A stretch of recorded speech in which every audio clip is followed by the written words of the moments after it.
This morning. We'll save those opening statements for post game, right, Coach? That's great. That'll be great. All right, first question will be from. Oh, just a sec. Let me record this. One sec. First question will be for David Eichel. Morning, Ben. Appreciate it as always. You know, y- just growing up in Big Ten country, I guess, what have you noticed that has been so consistent about Tom Izzo coach teams and Michigan State? And I guess how has he kind of crafted his legacy and kind of left a just the overall impact on college basketball in general?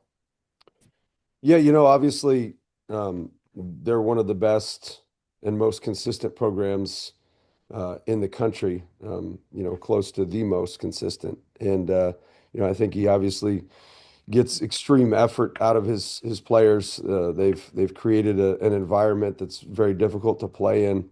And obviously they compete at the highest level. So, I've watched their teams for quite a few years and know what we're up against and know how, powerful they are as a program and how good this team is.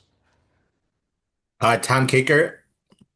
Hey, Coach, good morning. Wanted to ask you, how do you prepare a team for going into a hostile atmosphere like the Breslin Center? That's probably something none of these guys have experienced at that level.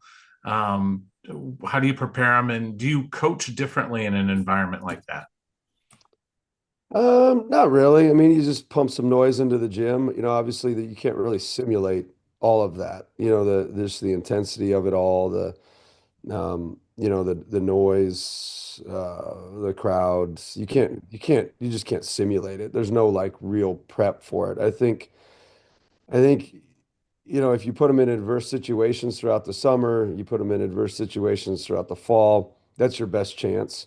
And then kind of go in and you can't really overthink it. I mean, you're either going to win or you're going to lose. And um, hopefully you can compete and fight and do those things that we've done throughout the years. And it'll be a good chance to challenge ourselves and a good learning experience. Tyler.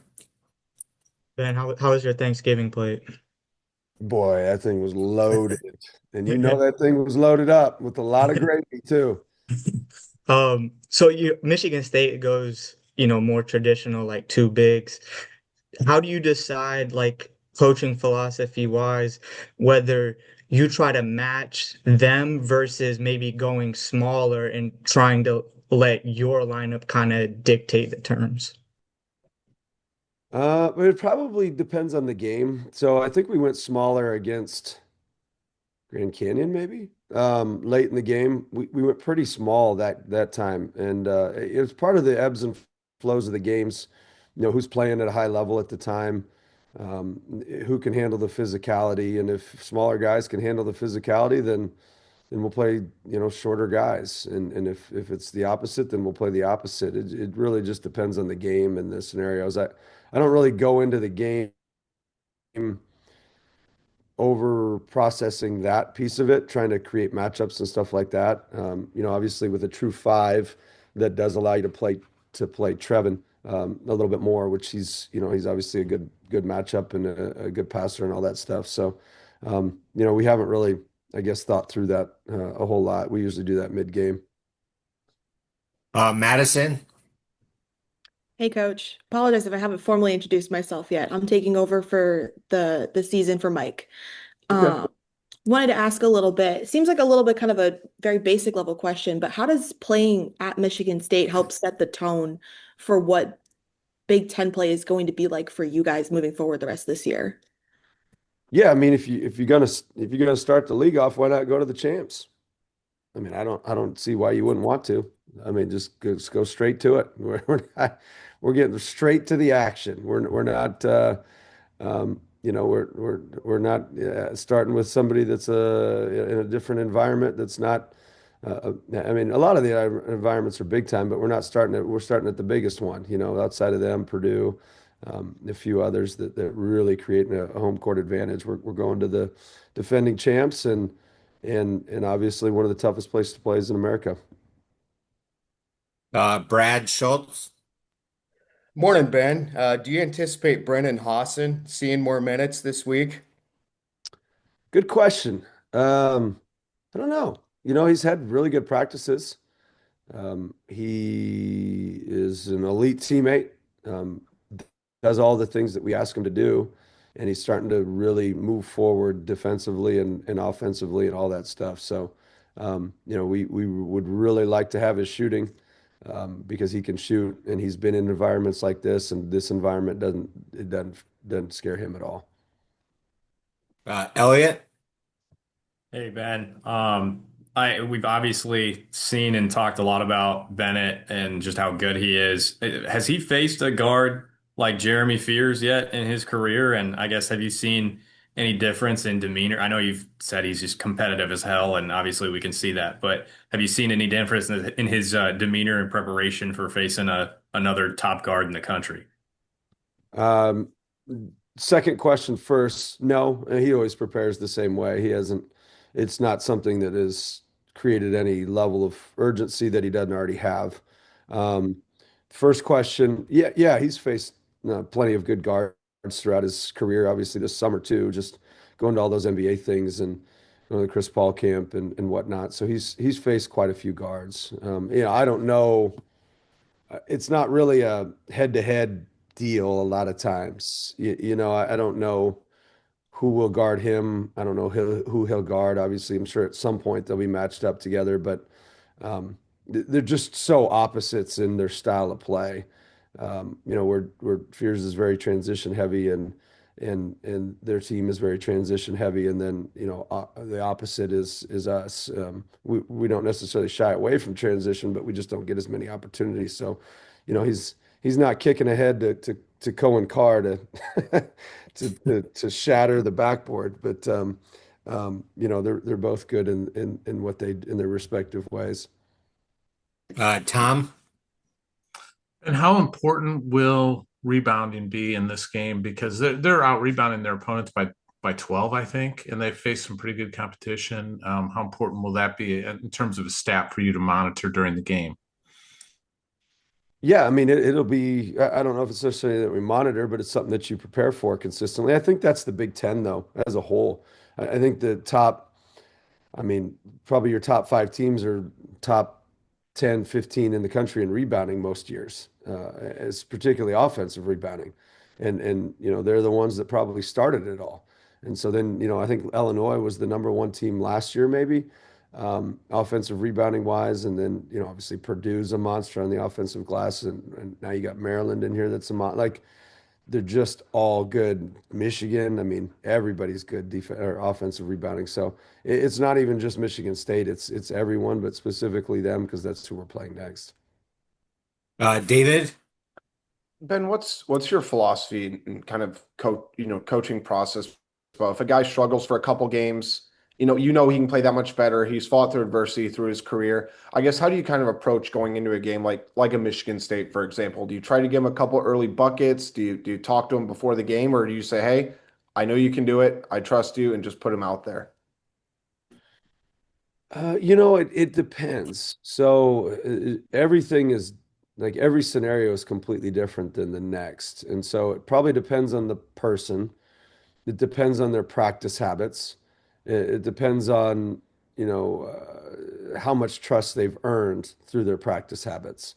And so a lot of it is kind of a trust thing of, you know, Isaiah Howard, if he has an off couple games, I mean, he's one of two that are by far and away our best practice players, meaning he is ready every day and competes at a high level. So he's created confidence and he's created some trust in that when you throw him out there, you know that he is going to be ready.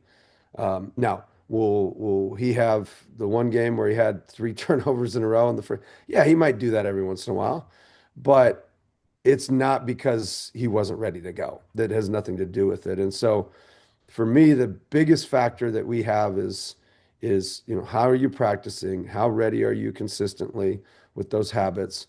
You know, it's probably twofold. There's a talent piece that's very important, and then there's a dependability piece. And I actually told this to our guys yesterday.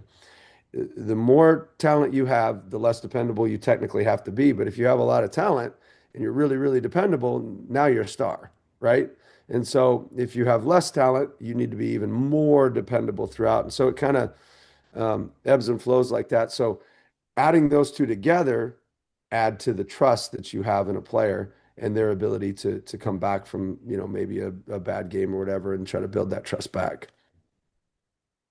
Is that, I think final questions, coach, will be from Tyler. oh, it better be a good one, Tyler. Oh man, that's a lot of pressure. You might get asked like a three-part question or something. Do you ask everybody else, like, what do they want to ask? Nah, nah. So I know you're someone that loves like practice and the intensity of it. How do you balance that like during the season when like guys are obviously playing heavy minutes, you're playing multiple games in a week. How do you balance like trying to get what you want out of practice during the season, but also knowing that they're kind of taking on a heavy workload with games? You know, um, we probably don't back off as much as most people do. What we try to do is we still practice, like we're still practicing. We're playing 5-on-5, we're scrimmaging, all of that, and we'll do that all the way till like in D2, we do it all the way to the national title game. We do it the day before the national title game. Um, what I found is if we go shorter but still intense, that's helpful. If guys log heavy minutes, maybe you have a couple guys that played heavy minutes, you might sit them off a little bit longer, but it won't be the whole group. It's kind of the deal of there was something somebody sent me, oh, it had been a day ago or so. Kirby Smart was talking about Georgia and their practices or something like that. And he talked about, worrying about fatigue or injuries or anything like that. And he's like, well, it's kind of part of the game. They're either going to do it or they're not. And so we don't get too overly concerned with it. We do monitor, our strength coach monitors their loads and all that stuff. So we're well aware of those things. But yeah, the thing that I found, players get emotionally tired a lot quicker than they get physically tired. And so a lot of it is the emotion of going to Michigan State, and then the emotion of playing Maryland, and then the emotion of playing Iowa State. That emotional toll is fatiguing beyond belief. The physical toll isn't that bad.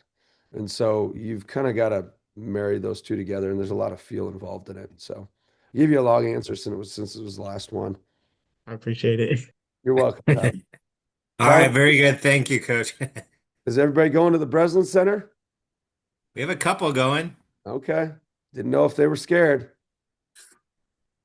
They will be there to, yes. Making sure. All All right. right. Thanks, coach. All right. See you guys. Thanks, All right, see Ben. ya.